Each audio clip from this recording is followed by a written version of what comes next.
Fala, focado! Tudo certinho contigo? Ó, veja só, hoje eu vou falar pra vocês o segredo pra você conseguir uma traqueostomia na UTI, beleza? E assim, eu já vou começar falando aqui por que você não vai tentar uma traqueostomia na emergência, por exemplo.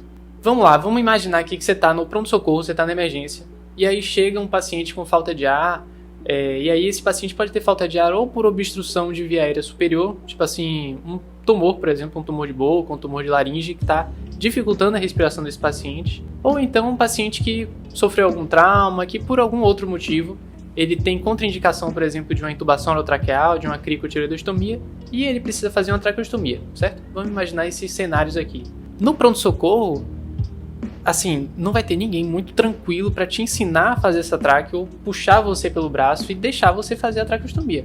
Imagina aqui comigo, vai ter um monte de gente lá, super agoniado, tentando resolver o problema do paciente, que é um problema muito urgente, muito importante para se resolver logo ali na hora, e você vai querer pegar o bisturi, fazer incisão, dissecar os planos, achar a traqueia, fazer o pertúrdio da traqueostomia, tudo isso com muita calma enquanto você está aprendendo.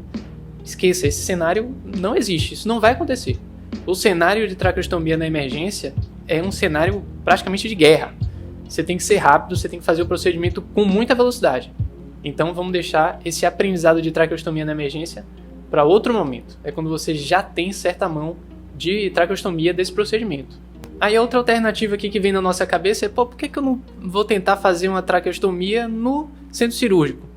Não, repare só, no centro cirúrgico, de vez em quando ainda acontece uma traqueostomia. Não tem lá esse volume todo de traqueostomia e geralmente as indicações de traqueostomia vão estar muito atreladas com as cirurgias que estão associadas à realização dessa traque. É difícil você ver uma traqueostomia super eletiva de um paciente que interna, vai para o centro cirúrgico, faz a traqueostomia e depois volta para a enfermaria, por exemplo. Geralmente é assim, você operou um paciente com um tumor grande na boca, e aí, para você evitar que esse paciente evolua com falta de ar, você faz uma traqueostomia e deixa ele respirando pela traqueostomia enquanto tem a cicatrização da sua cirurgia principal. Esse é geralmente o cenário que eu mais vejo no centro cirúrgico. Também não é um bom cenário para você tentar meter a mão, tentar aprender a fazer o procedimento, não.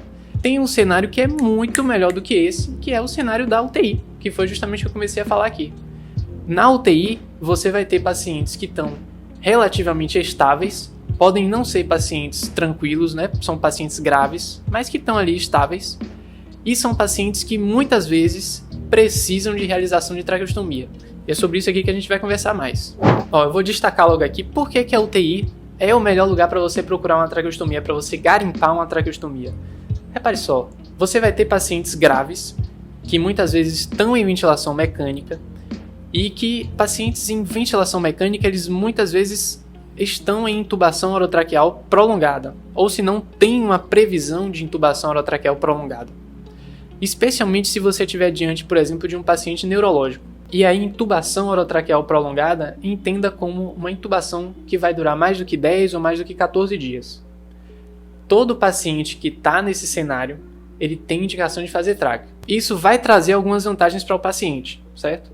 Isso vai facilitar a higiene da via aérea do paciente, vai facilitar com que o paciente seja tirado da ventilação mecânica, mesmo que ele não tenha condições plenas de extubação, por exemplo, né? De tirar o tubo orotraqueal da boca e deixar ele respirando sozinho. Mas você consegue desacoplar ele da ventilação mecânica e deixar ele respirando pela traqueostomia. Afinal de contas, o risco de, por exemplo, queda de base de língua ou falta de ar pela traqueostomia é muito menor do que pela via aérea superior. E essas duas medidas, a facilidade de tirar da ventilação mecânica e a facilidade de higienizar a via aérea, vão evitar demais, vão reduzir muito o risco de pneumonia associada à ventilação mecânica, que é um problema muito sério para os pacientes graves que estão internados na UTI. E isso aqui que eu acabei de te falar é o primeiro segredo que ninguém te conta sobre a traqueostomia na UTI. É por isso que lá é que você vai garimpar o seu procedimento.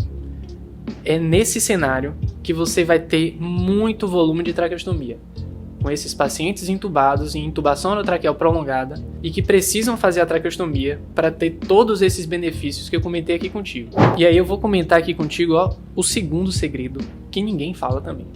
Mesmo aqueles seus colegas que fazem traqueostomia, eles não ficam comentando muito isso não. Quando você entra na UTI, não vai ter nenhum aviso luminoso, um alarme, dizendo para você quais são os pacientes que estão precisando de traqueostomia, beleza? você vai precisar saber as indicações de traqueostomia e você vai precisar conversar com o diarista e conversar com o plantonista para entender quais são os pacientes que são os primeiros candidatos ou que são os próximos pacientes a serem traqueostomizados. Aí a gente pode até entrar numa discussão assim, é melhor falar com o plantonista, é melhor falar com o diarista. Eu queria ver um negócio aqui. Comenta aqui embaixo. Quem que você acha que é melhor questionar sobre esse assunto? É melhor conversar com o plantonista e perguntar para ele qual que é o paciente que vai ser traqueostomizado? Ou melhor conversar com o diarista e perguntar para ele qual que vai ser o paciente traqueostomizado? Só para vocês terem uma ideia da diferença. O plantonista é aquele médico, né? O colega que vai estar na UTI, ele assume o plantão, digamos assim, 7 horas da manhã e sai do plantão 7 horas da noite. Ou se não, 7 horas da manhã do dia seguinte. É aquele cara que vê o paciente de forma transversal, certo? Aquele colega que vê o paciente ao longo de um longo período, mas que não necessariamente conhece o paciente, tem a convivência de todo dia do paciente.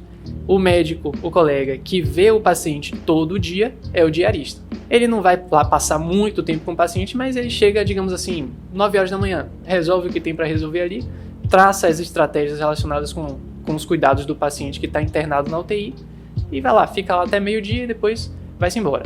Normalmente a rotina é mais ou menos essa daí dos plantonistas e dos diaristas. E aí, por último, eu vou te contar um segredo, que esse daqui ninguém vai te falar. Ninguém vai te falar mesmo.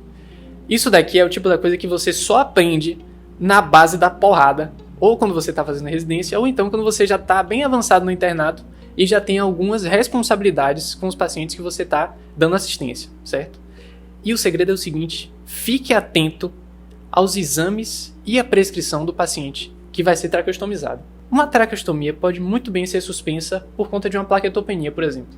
E aí você pode não ter muita dimensão disso, mas é uma coisa meio chata. Você não vai ter tantas oportunidades assim de fazer tráqueo, né? De fazer a traqueostomia. E aí você se prepara todo, escolhe o paciente, conversa com o diarista, faz tudo aquilo que você precisa fazer para ter o seu procedimento, arranjar o paciente para você traqueostomizar. E aí chega na hora H, ele não tem plaqueta suficiente para você fazer o procedimento. E nem tem reserva de plaqueta no nome do paciente para que você faça a cirurgia que você quer fazer. Isso é bastante chato, né? Especialmente quando você sabe que o procedimento que você está propondo, a traqueostomia, vai trazer aqueles benefícios que a gente conversou aqui há pouco. E aí, focado, lembra sempre disso, não esquece não. Nunca perca de vista os exames básicos de pré-operatório dos pacientes que você quer traqueostomizar ou que você quer fazer qualquer procedimento. Isso é muito básico, isso é coisa que você aprende no primeiro dia da residência de cirurgia geral. E aí, se você não sabe os exames de pré-operatório, quero que você mande aqui nos comentários o que é que você acha importante de se ter de exame num paciente que vai ser submetido a uma cirurgia. E a outra parte do segredo, né? Eu comentei dos exames e eu vou comentar agora da prescrição. Olha, repare só, tem 2 itens na prescrição que quem é aluno da Transformação R0 já tá careca de saber. Isso a gente fala muito bem explicado lá no curso. Tem 2 itens que você precisa prestar muita atenção. E eu vou falar aqui agora, é um segredo que ninguém vai te falar. E, novamente, você só vai aprender isso na base da porrada. Que é a dieta e o anticoagulante. Se você deixa o anticoagulante antes da cirurgia, tenha certeza que a cirurgia vai ser suspensa. Mas certeza mesmo. Uma traqueostomia? Fazer uma traqueostomia em curso de anticoagulante é um negócio assim meio complicado. A traqueostomia não é bem um procedimento isento de sangramento. E se sangrar, esse sangue vai cair dentro da via aérea do paciente. E o pior, como você não faz fechamento, você não coloca nenhum hemostático, é possível que esse sangramento fique lá rolando e sempre babando um bocadinho. Eu já vi situações de paciente perder bastante sangue por conta de uma traqueostomia. E o segundo item da prescrição que você precisa ficar muito atento é a dieta. Sempre tenha em vista que precisa suspender a dieta do paciente antes de qualquer cirurgia. Aí existem diversos protocolos sobre suspensão de dieta, eu não vou entrar muito nesse detalhe não, mas no paciente que está na UTI, tenha cuidado com a dieta enteral especialmente. E é isso aí, focado. Agora eu quero que você vá para o campo de batalha, vá para a trincheira e garimpe a sua traqueostomia para você fazer. E claro, que se você conseguir a sua traqueostomia, aliás, quando você conseguir a sua traqueostomia, manda aqui no comentário pra gente como é que foi a sua experiência. Descreve aí pra gente. Valeu!